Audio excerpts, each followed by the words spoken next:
Bonsoir, bonsoir et bienvenue pour ce webinaire Unicredit consacré aux produits de bourse. Pendant une heure, nous allons parler marché, matières premières et produits adaptés pour vos scénarios d'investissement. Pour évoquer tous ces sujets, je serai en compagnie de Christophe Grosset, responsable des produits de bourse chez Unicredit, de Rémi Gossens, bonsoir Rémi, chef de l'analyse technique chez Trading Central, et d'Andrea Dagnano, chef de produits chez Boursorama. Ce webinaire se déroulera en deux parties. La première est consacrée à une présentation, un bilan de ce premier semestre sur les marchés et sur les produits de bourse. Puis nous aborderons dans un second temps une analyse de cas concrets sur des valeurs, des marchés et des indices. Et puis tiens, avant de commencer tout de suite, un sondage. Quelle est, selon vous, quelle sera l'évolution du CAC 40 pour le second semestre? Est-ce qu'elle sera très forte, très bonne, modérée, mauvaise? À vous de vous prononcer et puis on aura la réponse en fin d'émission. Première partie donc à retenir sur ce premier semestre qui s'est écoulé sur les marchés. Un petit bilan, c'est un semestre plutôt bon pour la zone euro. La croissance est au beau fixe. On pense même qu'elle pourra peut-être atteindre 2% en 2017. Les profits des entreprises ont été bien orientés au premier trimestre. On attend des révisions à la hausse. Les marchés se sont bien comportés avec la baisse du risque politique. Et le CAC 40 a terminé le premier semestre en hausse de 5,31%.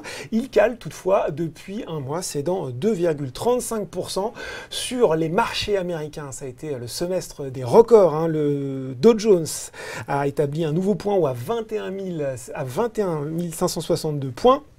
Le Nasdaq à 6341 points, ce sont les valeurs de technologie qui ont tiré la tendance, les fameuses GAFA, Facebook, Amazon. Facebook a progressé de 30%, Amazon de 28%, dépassant même la barre symbolique des 1000 $. Et puis parallèlement, le marché, les investisseurs américains ont vu un petit peu la fin, le dégonflement des Trump Trade, ce scénario reflationniste basé sur une relance fiscale et sur des baisses d'impôts et un plan de relance par des grands travaux.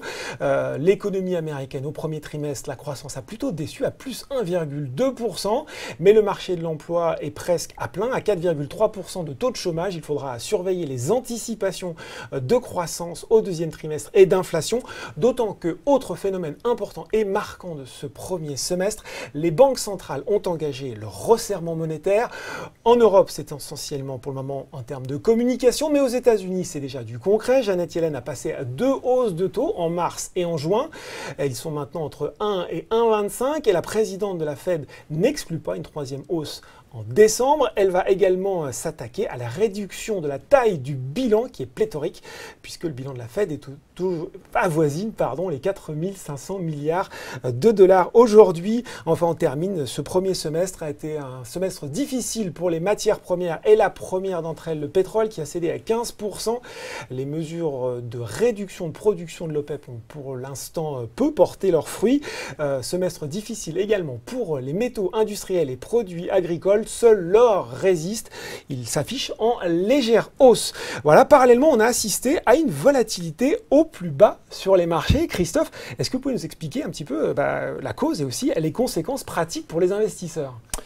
Oui, en effet, la volatilité sur le marché qui est en fait la mesure du risque. La volatilité, c'est quelque chose qui va nous permettre de comprendre comment les investisseurs professionnels, comment le marché, en fait, comment les opérateurs vont percevoir le marché. C'est-à-dire qu'ils sont plutôt dans une situation où on va avoir très peur, comme c'était le cas il y a déjà une dizaine d'années au moment de la crise Lehman et tout ce qui s'en est suivi. Et là, on avait une volatilité sur le marché qui était de l'ordre de 80 points. Donc la volatilité se mesure en points, donc 80 points c'était le niveau qu'on voyait dans les moments de forte crise.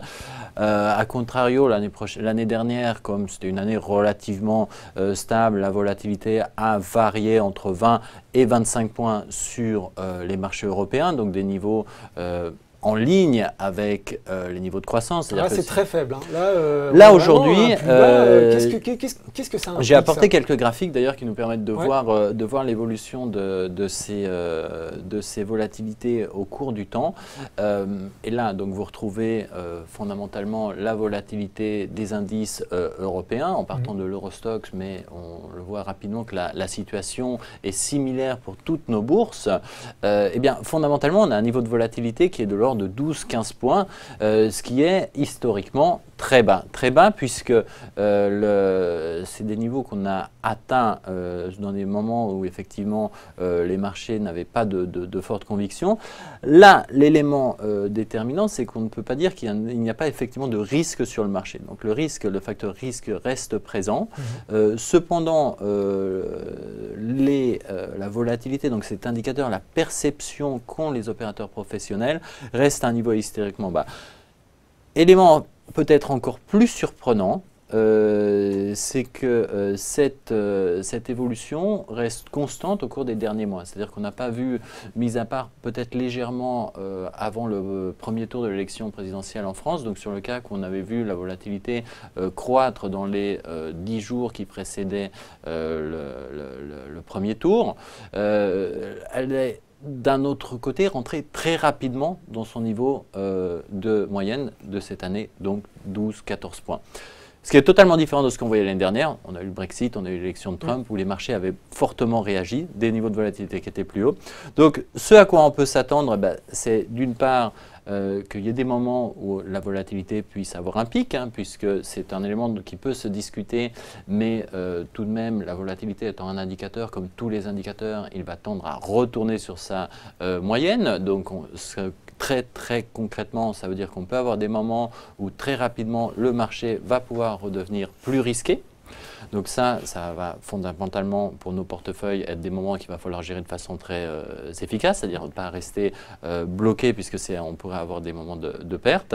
Et la grande incertitude, c'est de voir effectivement si dans ce cadre-là, on suivra cet indicateur au cours du temps. Nous, on a effectivement une série de publications spécialisées sur ces sujets qu'on suit tout au moins sur base mensuelle, pour voir si une évolution venait à se décider. On l'attendait à un moment sur les transactions qu'on pouvait dénoter sur les contrats avec l'échéance septembre, donc au moment des élections allemandes. Ça a l'air de se tasser. Donc restons attentifs à cet indicateur puisque une évolution serait stigmatique d'un retour sûrement très rapide à des niveaux disons plus en ligne avec la moyenne de ce à quoi on pourrait s'attendre. Ce qui est intéressant, c'est que si on regarde les niveaux de croissance dans la zone euro, donc aujourd'hui on a 14 points de volatilité, très schématiquement, le niveau de croissance nous porterait tendanciellement à une volatilité de 22 points. Bon, donc il y a là un petit, une incertitude reste possible. D'accord. Comment cette séquence de marché s'est traduite pour les investisseurs actifs sur ce premier semestre, pour les produits de bourse? Quelles ont été les tendances fortes un petit peu? Je dirais que l'activité a été particulièrement soutenue pendant ce premier semestre. Là aussi, je vous ai apporté quelques chiffres. Donc, ce que l'on voit, c'est que les produits qui sont le plus démarqués ont sans doute été les produits à effet de levier. Donc turbo illimité, et là turbo illimité. Et pourquoi plutôt ce type de produit? On aura sûrement l'occasion d'y rentrer. Mais pourquoi? Puisque c'est des produits qui ne vont justement pas être sensibles à la volatilité, donc qui vont nous permettre de réaliser effectivement nos stratégies de trading de façon plus efficace, à différence par exemple des varans qui sont des produits très sensibles à la volatilité. Dans le cas des turbos, effectivement les investisseurs ont très bien su les utiliser pendant le premier semestre pour saisir les variations. Intéressant qu'on se concentre très fortement sur l'indice, qui est également un élément qui dénote une certaine, qui est un peu contrariante par rapport à la situation qu'on voit sur les opérateurs professionnels, puisque tendanciellement, quand les investisseurs actifs utilisent un indice, c'est qu'ils ont pas forcément de vue très forte sur une action, et on aura l'occasion d'en parler, c'est qu'effectivement ce niveau de volatilité c'est pas forcément traduit par des fortes variations de l'indice. Peut-être on n'entre pas dans une phase de stock picking, mais ça peut être intéressant d'avoir une approche plus sectorielle. Et c'est ce qu'on voit très nettement dans la répartition. C'est une question qui est revenue souvent, les investisseurs veulent savoir les secteurs à choisir. Ouais. Je dirais que sans surprise, je vous ai également porté les actions, les valeurs qui ont été le plus échangées. Donc là, déjà dans le classement, on retrouve celles auxquelles on pouvait s'attendre. Donc le secteur financier qui est celui sur lequel on a vu effectivement un peu de mouvement. Donc parlant de produits de bourse, c'est normal que les investisseurs ont tendanciellement se reporter et reporter leur intérêt sur des valeurs sur lesquelles on va avoir du mouvement. Donc le secteur bancaire, le secteur du pétrole depuis quelques temps qui réattire effectivement son intérêt. Donc vous en avez parlé en introduction, la correction sur les pétrolières est suivie effectivement d'une activité. Et puis on a également un intérêt qui se dénote dans les dernières semaines sur Air France, donc qui a rejoint le top 5 des actions. Qui explose en bourse. Qui n'était pas du tout dans les actions les plus traitées et qui l'a rejoint dans les dernières semaines. Donc les secteurs sont clairement financiers et le pétrole qui ont attiré cet intérêt. On a une petite flexion, comme on le voit, avant le premier tour d'élection présidentielle, puisque les investisseurs avaient à ce moment-là privilégié des indices. On retourne effectivement sur un choix d'actions ponctuelles avec deux secteurs qui vont prédominer.